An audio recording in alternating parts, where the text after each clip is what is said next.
종합제 TV 시청자 여러분 안녕하십니까. 7월 9일 오후 1시를 넘었습니다. 지난 주말 드디어 폭스뉴스는 그동안에 언론으로부터 고립된 트럼프를 아주 일편단심 지지해온 뉴스 채널인데 지난 주말에는 등을 돌렸습니다. 즉 폼페이오가 평양에 가서 김정은을 만나지도 못하고 아무 성과 없이 돌아온 다음에 북한 외무성이 깡패 같은 심보라고 외교적 용어로는 절대 사용해서는 안 될 극언을 하면서까지 이 회담을 평가절하하니까 폭스뉴스도 이제는 빈손으로 돌아온 폼페이오 트럼프를 비판하기 시작했습니다. 폭스뉴스의 북한 전문가 해리 카지아니스라는 사람은 미국 국가이익센터 국방연구국장인데 이 사람이 글을 소개를 했습니다. 이 카지아니스는 대북 강경론자로 알려져 있는데 이제 미국이 세 가지 선택의 기로에 섰다고 했어요. 하나는 북한 핵시설에 대한 군사 공격을 다시 생각해야 된다. 둘째는 최대 압박 정책으로 회귀해야 된다. 즉 대북 제재를 더 강화해야 된다. 맥시멈 프레셔라고 합니다. 용어가. 셋째는 북한을 핵무장국가로 인정해버리자. 세 길 중에 하나를 선택을 해야 된다. 아주 정확하게 규정을 했습니다. 지금 트럼프는 이미 싱가포르 회담 전에 북한에 대한 맥시멈 프레셔, 최대한의 압박 제재 정책은 잠시 보류하겠다고 했습니다. 이것을 다시 시작해야 된다는 거죠. 그러나 과연 할 수 있을까요? 한다고 하더라도 미국만 제재에 동참해서는 아무 효과가 없습니다. 중국이 협조해 주지 않으면 의미가 없습니다. 중국은 협조해 줄 가능성이 매우 낮다고 보여집니다. 이 폼페이오도 성경이 아주 날카로워졌습니다. 지난 주말에 워싱턴 포스트, 뉴욕타임스, CNN, BBC 등 이 영어권 주요 언론은 제목을 뽑을 때 거의 다 갱스터라이크란 갱스터라는 표현을 썼습니다. 트럼프를 향해서 깡패라고 한 거죠. 깡패라고 한 건데 폼페이오도 아주 신경이 예민해가지고 어제 도쿄에서 열린 한미일 외교장관 회담 뒤에 공동 기자회견을 할 때 기자가 날카로운 질문을 하니까 언론이 어떻게 보도하는지 나는 신경을 안 쓴다. 그것까지 일일이 신경 쓰면 나는 미쳐버릴 것이다.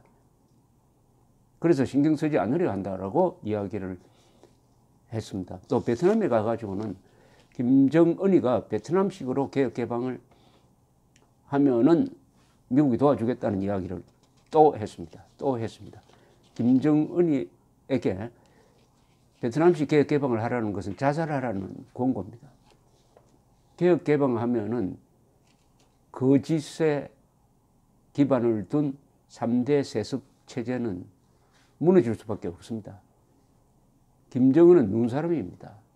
난로가에 가면 녹게 되어 있습니다. 그런데 지금 궁금한 사람이 한 사람이 있습니다. 트럼프 미국 대통령이죠. 트럼프 미국 대통령은 자신을 조금이라도 건드리면 가만히 있지를 않습니다. 하루에 11번 트위터를 쏘는 사람입니다. 그리고 거짓말, 욕설하는 것을 전혀 개의치 않습니다. 워싱턴 포스트의 팩트 체킹 시스템에 의하면 트럼프는 하루 평균 6건의 거짓말을 한다고 합니다. 취임한 이후에 약 4,000건의 거짓말을 했다고 합니다. 깡패라는 욕을 먹었으면 트럼프는 가만히 있으면 안 됩니다. 가만히 있으면 그게 이상하죠. 그런데 아직도 트럼프의 트윗이 나오지 않고 있습니다.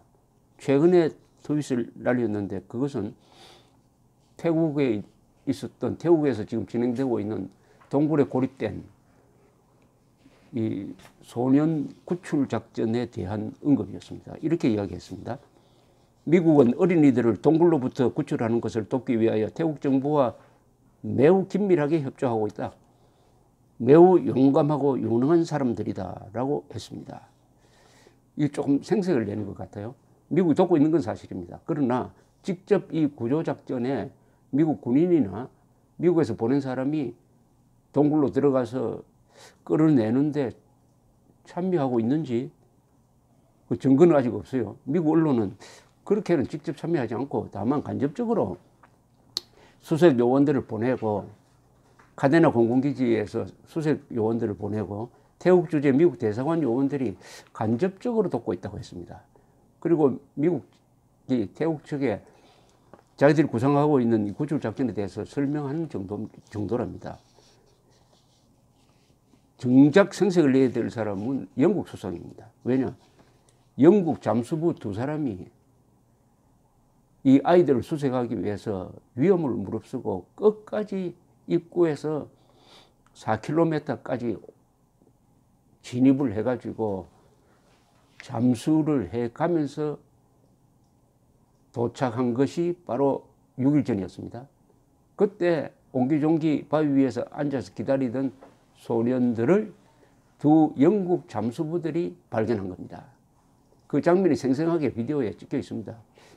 이거 생색을 내려면 영국 수상이 나와서 해야 되는데 트럼프가 마치 미국이 구조작전에 결정적 역할을 하고 있는 것처럼 이렇게 이야기를 하면서 김정은에 대해서는 이런 방구 아직도 없습니다. 모르겠습니다. 어떤 반응이 나올지. 그게 아주 궁금해요. 트럼프는 김정은을 만났을 때 아들 뻘되는 그 새파란 독재자한테 만나서 영광입니다라고 이야기를 했습니다. 그 뒤에 계속 김정은을 칭찬했습니다. 유능한 사람이다. 북한 주민을 사랑한다. 북한 주민도 김정은을 사랑한다. 터프가이다. 온갖 극찬을 다 쏟아내었는데 돌아온 것은 깡패라는 말이었습니다. 더구나 지금 요새 선거 유세를 열심히 다니는데 최근 있었던 유세장에서 트럼프 대통령은 이런 표현까지 있었습니다. 오바마가 전쟁으로 상황을 몰아가고 있었는데 자신이 김정은을 만났기 때문에 전쟁을 막을 수 있어가지고 수도권에 서울권에서 3천만 명 죽는 것을 자기가 막았다.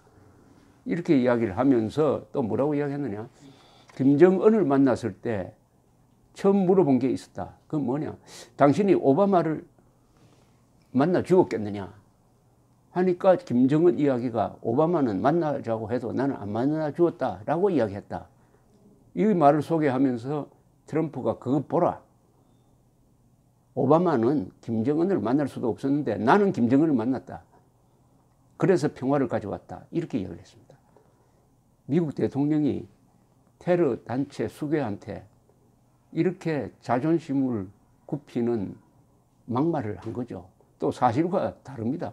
오바마가 북핵 위기를 가지고 전쟁으로 몰아간 적이 없습니다. 있다면 오히려 그것은 트럼프죠. 트럼프가 뭐 코피 작전이라든지 이런 걸 구상한 것은 작년입니다. 작년. 오바마는 오히려 전략적 인내라고 그래가지고 제재를 강화하고 북한을 무시하는 쪽으로 갔던 것입니다. 그런데 그 오바마에게 전쟁 유발 책임을 뒤집어 씌우고 오바마는 김정은을 못 만났는데 나는 김정은을 만났으니까 나는 평화의 사도다라고 이야기를 한다면은 트럼프 대통령이 가지고 있는 가치관이 뭐냐? 역대 미국 대통령이 가지고 있었던 자유의 가치, 인권의 가치, 법치의 가치는 다 날아가 버리고 그 머릿속에 어울리지도 않는 노예 근성이 들어갑니다.